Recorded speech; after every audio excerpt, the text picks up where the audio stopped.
Welcome dear students, welcome to Insight Education channel. We are going into the social science lesson-1 part-2. എല്ലാ പ്രിയപ്പെട്ട കുട്ടികൾക്കും insight education ചാനലിലേക്ക് സ്വാഗതം. ഇന്ന് നമ്മൾ 6ാം ക്ലാസ്സിലെ സോഷ്യൽ സയൻസ് പാർട്ട് 2ലേക്ക് പോവുകയാണ് അല്ലേ. Tips to improve your memory, learn joyfully, learning can be fun എന്ന് കഴിഞ്ഞ വീഡിയോയിൽ പറഞ്ഞിരുന്നു അല്ലേ.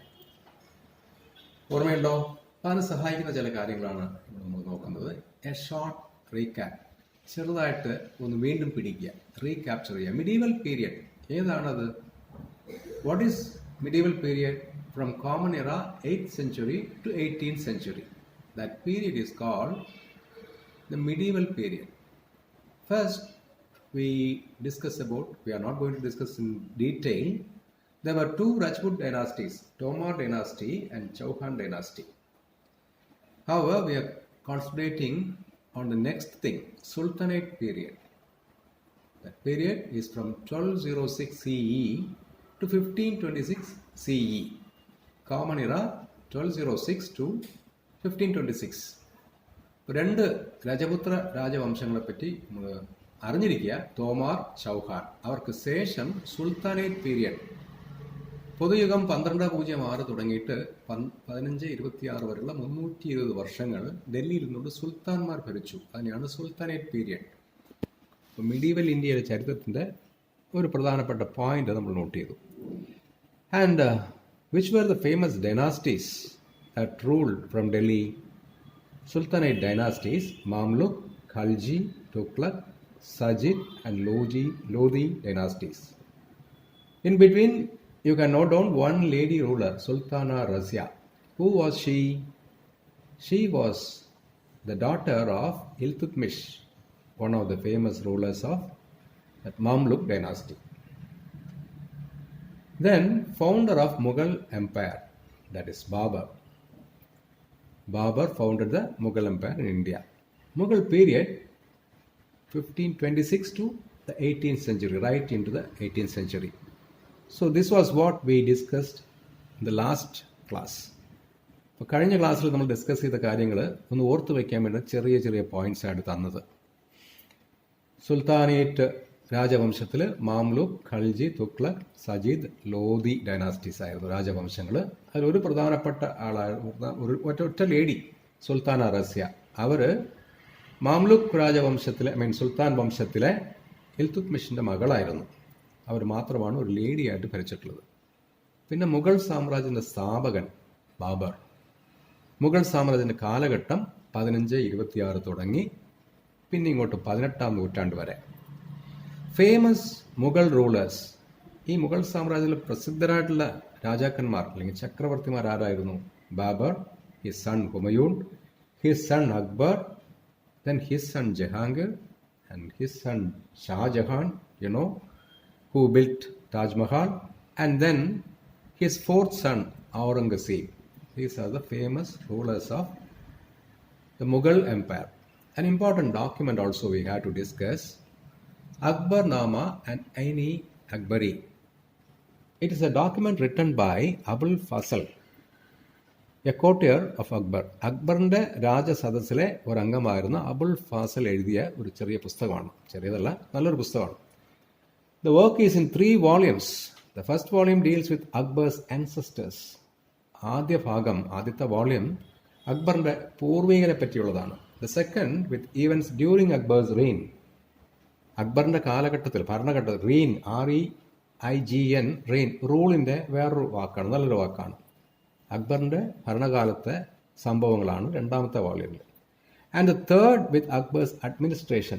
മൂന്നാമത്തത് അക്ബറിന്റെ ഭരണതന്ത്രങ്ങൾ, നയങ്ങൾ. ഈ the third volume is also known as ഐനി Akbari. അപ്പം ഇതോടെ നമ്മൾ മുഗൾ സാമ്രാജ്യത്തിൻ്റെ കാര്യങ്ങൾ ഒരുവിധം നമ്മൾ ഫിനിഷ് ചെയ്ത് പറയാം. Centres of power in southern and western India. അപ്പോൾ ഇവർ ഡൽഹി കേന്ദ്രമായിട്ട് ഭരിച്ചവരാണല്ലോ. ഇന്ത്യയുടെ മറ്റ് ഭാഗങ്ങളിൽ ശക്തി കേന്ദ്രങ്ങൾ ഉണ്ടായിരുന്നോ? Yes, there were. Now you see a chart, kingdom and region. You got 3 kingdoms bracketed in one, Chola, Vijayanagara and Bahmani. The region for all these three kingdoms was southern India. ഈ 3 ഡൈനാസ്റ്റീസിൻ്റെ അവരുടെ ഭരണം എവിടെയായിരുന്നു പ്രദേശം? തെക്കേ India. And the fourth kingdom, Maratha. Maratha is on the western side. Bombay, Maharashtra അതുപോലുള്ള ഭാഗങ്ങളെ കേന്ദ്രമാക്കിക്കൊണ്ടാണ് Maratha kingdom. അതും വളരെ പ്രസിദ്ധമായിട്ടുള്ള ഒരു സാമ്രാജ്യമായിരുന്നു. അപ്പോൾ ഡൽഹി കേന്ദ്രമാക്കി ഭരിച്ചതല്ലാതെ താഴെയും 4 വലിയ സാമ്രാജ്യങ്ങളെങ്കിലും ഉണ്ടായിരുന്നതായിട്ട് നമ്മൾ നോട്ട് ചെയ്ത് വയ്ക്കുക. വേറെയും ഉണ്ടായിരുന്നു, തൽക്കാലത്തേക്ക് ഇത് മതിയാവും. ഇപ്പോൾ ചോള സാമ്രാജ്യത്തെക്കുറിച്ച് കുറച്ചുകൂടെ ഡീറ്റെയിൽ ആയിട്ട് പഠിക്കാം. Will go A bit in detail regarding the Chola kingdom. You can have a look at the map. If you look at the map, you can see the blue area which was under the control of Chola Kingdom. മാപ്പിലെ നീല നിറത്തിൽ കാണിച്ചിരിക്കുന്നതാണ് ചോള സാമ്രാജ്യം. Can you identify those places? എനിക്കത് കണ്ടുപിടിക്കാൻ പറ്റുന്നുണ്ടോ ഏതൊക്കെയാണ്? First thing, കേരളമില്ല. തമിഴ്നാട്, കർണാടക, ആന്ധ്രാപ്രദേശ് ഇതെല്ലാം Chola കിങ്ഡത്തിലെ Chola സാമ്രാജ്യത്തിന് താഴെയായിരുന്നു. And you can also see Sri Lanka in blue, Indonesia, Malaysia. See, Chola had a control beyond the sea. കടലിനും അക്കരെ അയാൾക്ക് സാമ്രാജ്യം ഉണ്ടായിരുന്നു. What does that mean? അതിൻ്റെ അർത്ഥം എന്താണ്? He had a very powerful army, but army is not enough to cross the sea. നല്ല സൈന്യം ഉണ്ടെങ്കിൽ കടൽ കടന്നു പോകാൻ പറ്റുമോ? He had a very strong navy also. So the Cholas had a very strong army and navy so that they could rule over Sri Lanka, an island, Indonesia and parts of Malaysia also. So it's a very good kingdom, very good account about the Chola kingdom. Then another kingdom, Vijayanagara kingdom. Vijayanagara, one of the foreign writers, Abdul Razak, has written something and that extract is shown here for you. ഒരു വിദേശി എഴുത്തുകാരൻ എഴുതിയ, സഞ്ചാരി എഴുതിയ ഒരു പുസ്തകത്തിൻ്റെ ശകലങ്ങളാണ് അവിടെ കാണിച്ചിരിക്കുന്നത്. This prince has in his dominions 300 ports. ഈ രാജാവിന് 300 തുറമുഖങ്ങളുണ്ട്. Each of which is equal to Calicut. അതിൽ ഓരോന്നും കോഴിക്കോടിൻ്റെ അത്രയുമുള്ള വലിയ തുറമുഖങ്ങളാണ്. And on terra firma his territories comprise a space of 3 months journey. ഇനി തുറമുഖങ്ങൾ മാത്രമല്ല, അയാളുടെ കരപ്രദേശം അത്ര വലുതായിരുന്നു, 3 മാസം ചുറ്റിക്കറങ്ങിയാലേ ഒരുവിധം കണ്ടു തീർക്കാൻ പറ്റൂ. The country is for the most part of well cultivated. രാജ്യത്തിൻ്റെ ഏറിയ പങ്കും നന്നായിട്ട് കൃഷി ചെയ്യപ്പെട്ടിരുന്നു. വെരി ഫെർട്ടൈൽ, നല്ല വളമുള്ളത്. The troops amount in number to 11 lakhs. Troops means army. അയാളുടെ ആർമി, സൈന്യം ഏതാണ്ട് 11 lakhs, 11 ലക്ഷത്തോളം ഉണ്ടായിരുന്നു. അപ്പോൾ ഇതെല്ലാം വെച്ചുകൊണ്ട് ഒരു ചെറിയ ഹോംവർക്ക് അവിടെ തരുന്നുണ്ട്. അബ്ദുൾ റസാഖിൻ്റെ ആ ചെറിയ പുസ്തകത്തിൻ്റെ പേജ് വെച്ചുകൊണ്ട് ഒരു പോയിന്റ് അവിടെ ഫില്ലപ്പ് ചെയ്തിട്ടുണ്ട്. There were many ports in Vijayanagara. നമ്മൾ കണ്ടായിരുന്നു 300 ports, each of which is equal to Calicut എന്ന് പറഞ്ഞിരുന്നു. വേറെ എന്തൊക്കെ കണ്ടിരുന്നു നമ്മൾ? His army was very big. The number of soldiers was around 11 lakhs. And his area, his land was so vast that it required 3 months journey to cover. And ഇപ്പോൾ 2 point നമ്മൾ fill up ചെയ്ത് കഴിഞ്ഞു. You can add one thing also. Most of the land was very fertile and well cultivated. ഏറിയ പങ്കും നല്ല വളമുള്ള മണ്ണും അതിലെല്ലാം നല്ല കൃഷി ഉണ്ടായിരുന്നു. സോ ഇത് ഒരു വിദേശിയായ സഞ്ചാരിയാണ് എഴുതിയിരിക്കുന്നത് എന്നും കൂടെ ഓർക്കുക. തന്നെത്താനെ വീമ്പിളക്കുന്ന മാതിരി അല്ല. Next we come to Bahmani kingdom.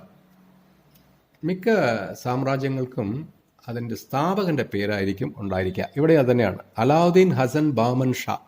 ഈ ബാമൻ ആണ് Bahmani kingdom. He was the founder of the kingdom. The Raichur region located between Tungabhadra and Krishna rivers was fertile.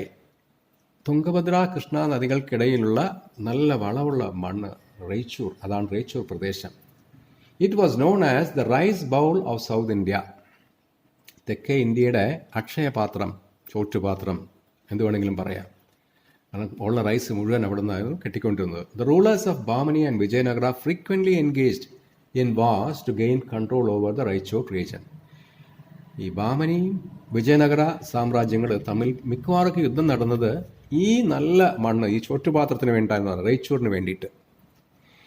അവിടെ ഒരു ചെറിയ ഒരു സ്പെല്ലിംഗ് മിസ്റ്റേക്ക് നിങ്ങൾ ശ്രദ്ധിക്കണം. റൈസ് ബൗൾ എന്നെടുത്ത് RISC എന്ന് കാണുന്നുണ്ട്. അത് നിങ്ങൾക്കൊക്കെ നന്നായിട്ട് അറിയാം. ഉദിച്ചു വരിക, അത് സൺ റൈസ്, അതിൻ്റെയാണ്. ശരിക്കും നമ്മുടെ ചോറാണ്, RICE ആണ് അവിടെ വരേണ്ടത്. അപ്പോൾ ഈ ഒന്ന് കറക്റ്റ് ചെയ്തേക്കാം. അപ്പോൾ എന്തിനു വേണ്ടിയിട്ടാണ് താഴത്തെ ക്വസ്റ്റ്യൻ കണ്ടോ? What are the factors that motivated the Vijayanagara and Bahmani rulers to engage in battles for the Raichur region? Raichur പ്രദേശത്തിന് വേണ്ടിയിട്ട് ഈ രണ്ട് സാമ്രാജ്യങ്ങളുടെ അടിച്ചുകൊണ്ടത് എന്തിനാന്ന് കണ്ടുപിടിക്കാൻ സാധിച്ചോ? കുറിച്ച് വയ്ക്കുക. നൗ മറാത്ത കിങ്ഡം, മറാത്ത സാമ്രാജ്യം. It was in the 17th century that the Marathas became a prominent power. 17ാം നൂറ്റാണ്ടിൽ, അതായത് മുഗളന്മാരുടെ അവസാന കാലഘട്ടത്തിലാണ് മറാത്ത സാമ്രാജ്യം പ്രബലമായി വരുന്നത്. The geographical features of the region helped the growth of Marathas.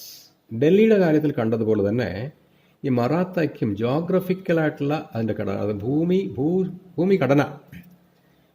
അപ്പോൾ നിങ്ങളിവിടെ ശ്രദ്ധിക്കുകയാണെങ്കിൽ എന്തൊക്കെയാണുള്ളത്? The Vindhya Satpura mountain ranges and the Narmada Tapti rivers. Vindhya Satpura പർവ്വതനിരകളും നർമ്മദ തപ്തി നദികളും separated Maratha region from the nearby regions. മറ്റുള്ളവരിൽ നിന്നും അവരെ ഒരു പ്രകൃതി തന്നെ വേർതിരിച്ചു കൊടുത്തത് മാറി. ഈസി ആയിട്ട് അവരുടെ ഏരിയയിലേക്ക് കടക്കാൻ പറ്റില്ല. These geographical features offered natural protection to it. ഒരു പ്രകൃതിദത്തമായ സംരക്ഷണം. അടുത്തൊരു ഫാക്ടറും കൂടെ. Another factor, the Marathi language and literature instilled a sense of unity among the Marathas. Marathi ലാംഗ്വേജിലെ, ഭാഷയിലെ സാഹിത്യവും അവരെല്ലാം ഒറ്റക്കെട്ടായി നിൽക്കാൻ വളരെ സഹായിച്ചു. അപ്പോൾ നമ്മൾ നോർത്ത് ഇന്ത്യ അല്ല, സൗത്ത് ഇന്ത്യയിലെ 3 സാമ്രാജ്യങ്ങളെ പറ്റിയും വെസ്റ്റേൺ ഇന്ത്യ, പശ്ചിമ ഇന്ത്യയിലെ ബോംബെ ഏരിയയെ പറ്റി, ആ ഭാഗത്തുള്ള മറാത്ത കിങ്ഡവും പഠിച്ചു അല്ലേ. മൊത്തത്തിൽ പഠിച്ചത് ഒന്ന് നോക്കാം. It was the geographical features that inspired the rulers to opt Delhi as a centre of power. Delhi അന്ന് തുടങ്ങി ഇന്ന് വരെ ഒരു അധികാര കേന്ദ്രമായിരിക്കുന്നതിൻ്റെ കാരണം ഡൽഹിയുടെ ഭൂപ്രകൃതിയാണ്. It was under the Tomar kings the Delhi first became the centre of power. Tomar രജപുത്ര വംശത്തിൻ്റെ കീഴിലാണ് ഡൽഹി ആദ്യമേ ഒരു അധികാര കേന്ദ്രമാകുന്നത്. അന്ന് ദില്ലിക്ക എന്നായിരുന്നു ഡൽഹിയുടെ പേര്. Third point, the sultanate rule was established with Delhi as its capital. സുൽത്താൻമാർ ഭരിച്ചു തുടങ്ങിയത് അവിടെ നിന്നാണ്.